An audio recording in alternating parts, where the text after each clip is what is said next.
NTPC Faridabad and Chief Minister's Good Governance Associates Program with Star Teachers of Faridabad. Hello students, आज हम विज्ञान में कक्षा 9वीं का चैप्टर नंबर 5 लेकर आए हैं, जिसका नाम है कोशिका जीवन की मूलभूत इकाई। चैप्टर नंबर 5 कोशिका जीवन की मूलभूत इकाई। इस चैप्टर में हम कोशिका के बारे में संपूर्ण जानकारी प्राप्त करेंगे। इसका क्या मतलब है?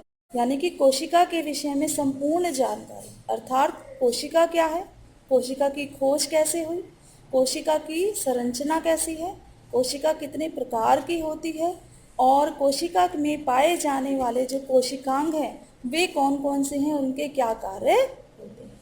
तो लेट अस स्टार्ट। हम शुरू करते हैं सबसे पहले चैप्टर का नाम, यानी कि कोशिका जीवन की मूलभूत इकाई।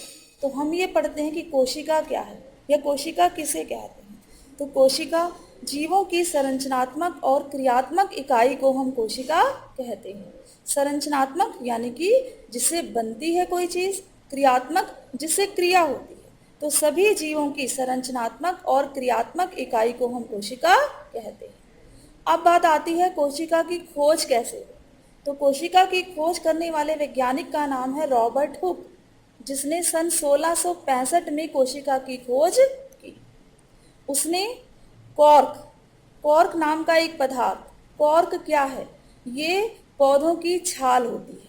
तो कॉर्क ली, उसकी एक पतली सी काट ली और उसको अपने द्वारा बनाए गए सूक्ष्मदर्शी में ही देखा। और जब उसने अपने बनाए हुए सूक्ष्मदर्शी में ही इस कॉर्क को देखा तो उसने पाया कि अनेक छोटे छोटे प्रकोष्ठ यानी कि कमरे नुमा आकृति जो मिलकर एक मधुमक्खी के छत्ते जैसी प्रतीत हो रही है। और उसने इस प्रकोष्ठ को कोशिका या सेल का नाम दिया। कोशिका जो एक लैटिन भाषा का शब्द है और जिसका अर्थ छोटा कमरा होता है। तो इस प्रकार रॉबर्ट हुक ने कोशिका की खोज की। तो हमें नाम याद रखना है, रॉबर्ट हुक, सन 1665। किसकी खोज की? कोशिका की खोज। अब हम कोशिका से ही संबंधित कुछ अन्य खोजों के बारे में जानेंगे। तो कोशिका से संबंधित कुछ अन्य खोज, उसमें पहला पॉइंट आता है ल्यूवनहक नाम के वैज्ञानिक का। नाम क्या है वैज्ञानिक का? ल्यूवनहक। 1674 ईस्वी में इसने सबसे पहले स्वतंत्र रूप से जीवित कोशिका की खोज। हम इसको जीवित यानी कि लिविंग कोशिका कह रहे हैं। इसका मतलब रॉबर्ट हुक ने जो खोज की थी वो मृत कोशिका की थी। इसके बाद नेक्स्ट जो नाम आता है वो है रॉबर्ट ब्राउन, जिसने 1831 में कोशिका में केंद्रक का पता लगाया। केंद्रक यानी कि न्यूक्लियस। यह वह अंग है जो पूरी कोशिका को नियंत्रित करता है। इसके बाद जिस वैज्ञानिक का नाम आता है वो है जे.ई. पुरकिंज। दोबारा से हम रिपीट करते हैं, जे.ई. पुरकिंज, जिसने 1839 में कोशिका में एक तरल पदार्थ होता है और उस तरल पदार्थ को इसने जीव द्रव्य का नाम दिया। आफ्टर दैट एक थ्योरी आई, सेल थ्योरी यानी कि कोशिका सिद्धांत। और इस कोशिका सिद्धांत को दो वैज्ञानिकों ने दिया और उनके नाम है एम स्लीडन और टी स्वान। इन दोनों वैज्ञानिकों ने कोशिका सिद्धांत दिया और जिसके अंतर्गत दो पॉइंट आते हैं, जिसमें फर्स्ट पॉइंट है कि सभी पौधे और जंतु कोशिकाओं से मिलकर बने होते हैं और दूसरा पॉइंट है कि कोशिका जीवन की मूलभूत इकाई है। तो ये दो पॉइंट से मिलकर हमारा कोशिका सिद्धांत बनता है। तो कोशिका सिद्धांत एम स्लीडन एंड टी स्वान नाम के वैज्ञानिकों ने दिया, जिसके अंतर्गत फर्स्ट पॉइंट कि सभी जीव, चाहे वो पेड़ पौधे हों चाहे वो जंतु हों, कोशिकाओं से मिलकर बने हैं। और दूसरा पॉइंट कि कोशिका जीवन की मूलभूत इकाई होती है।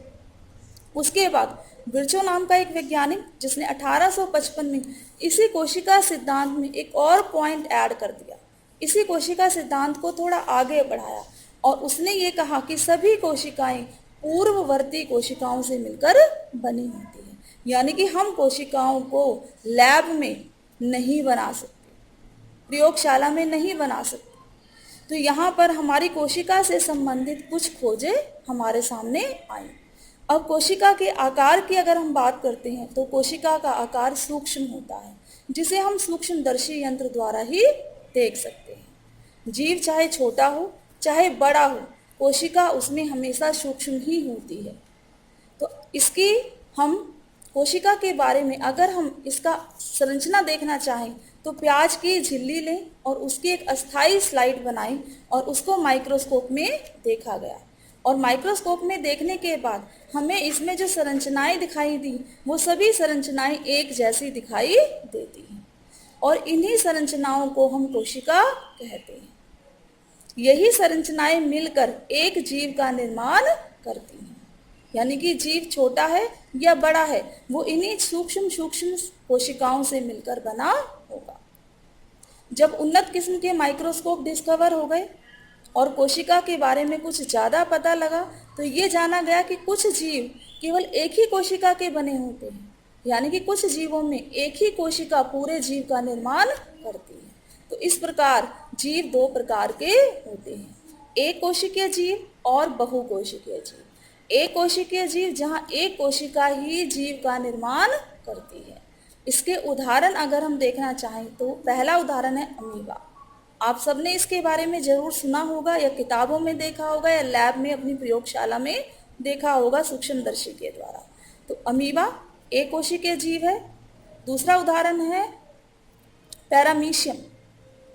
दूसरा उदाहरण है पैरामीशियम। उसके बाद नेक्स्ट आता है क्लेमाइडोमोनास। क्लेमाइडोमोनास। और अगला उदाहरण है बैक्टीरिया। यानी कि अमीबा, पैरामीशियम, क्लेमाइडोमोनास और बैक्टीरिया ये सभी एक कोशिकीय जीवों के उदाहरण हैं। नेक्स्ट कैटेगरी जो है वो है बहुकोशिकीय जीव।